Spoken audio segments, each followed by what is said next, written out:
Hey, good morning, everybody. Excuse me. This is Dave Kelm.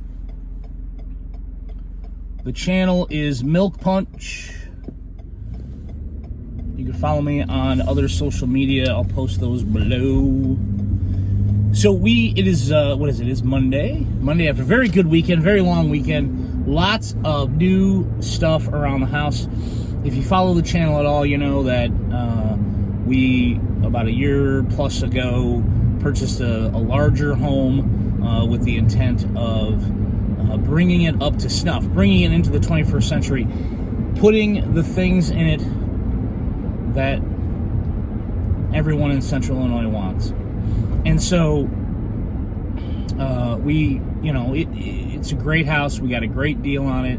It's rock solid. It just hasn't been updated in 25 years. So we have been slowly updating things that we can update. We have had really good conversations with designers and contractors for some larger projects that I just don't really want to tackle.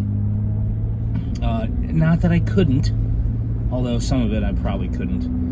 I would need I need some sort of earth moving machine at some point, and while I wouldn't mind playing around with that, I know that I would probably also rip something out that I shouldn't, and then that would be it. Then we would be hiring a contractor. So we're going to start off with a contractor to do all that good stuff. Anyway, so lots of good stuff over the weekend that we were able to get done.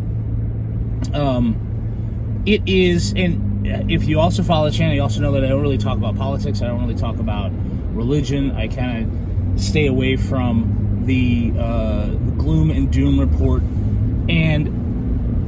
But let me just preface the week with, we are just 7 full days away from Election Day, and there's been a lot of discussion. I've done some election law in my career. I've worked on election law policy in my career, and there's been a lot of discussion about the fact that there seemed to be a crazy high number of people voting early, whether that's vote by mail or showing up early to vote. And it'll be interesting to see if 2020 has a turnout ratio or a turnout number that's higher than 2016, or dramatically higher than 2016, or 2012 for that matter. In looking at the numbers over the last few presidential cycles, or if you want to just compare cycles, you have to compare apples to apples, remember. You can't say, well, in 2020 was a huge jump compared to 2018. Presidential election years are a different creature from a midterm election cycle, for instance. Come over, dude. Sorry. Trucker seems a little timid this morning. Anyway, so it'll be interesting, at least from a wonky perspective, to see if, in fact, there is a higher turnout or a dramatically larger number of voters. And by dramatic, I mean 10%. That would be dramatic. That would be huge. And it doesn't sound huge, but that would be huge. If it's a 10% jump from 2016 or 2012, that would be impressive. I'm guessing it's not going to be.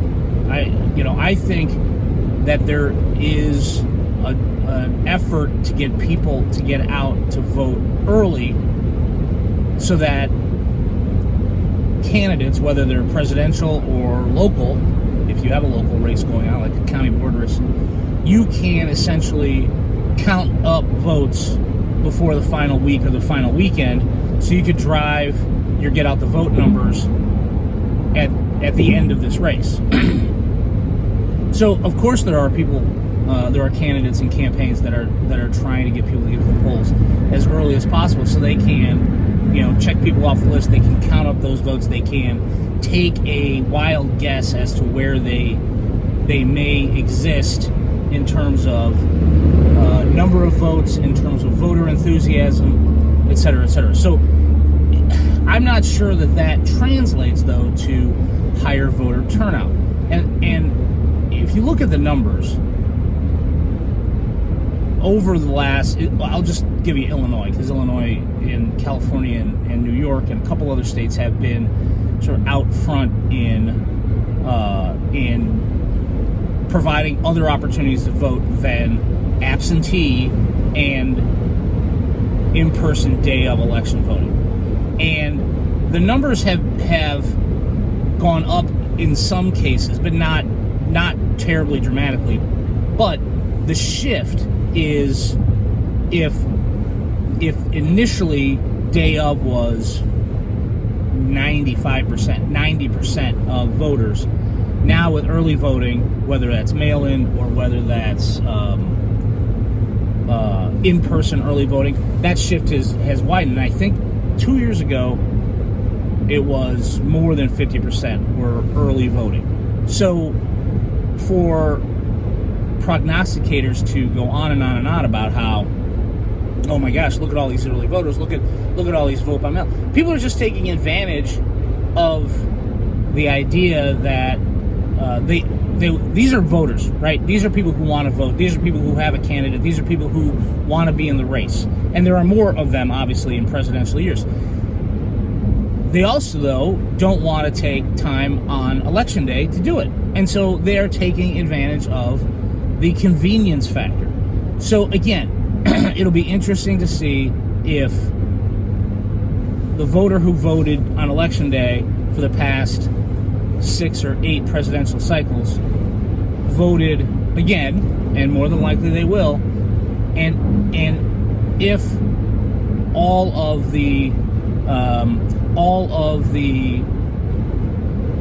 PR, all of the campaigns, all of the everything trying to drive new voters to the poll, it'll be interesting to see if that has had any effect, or if the vote by mail people and the early voters are just regular voters who are taking advantage of the convenience factor. We'll see.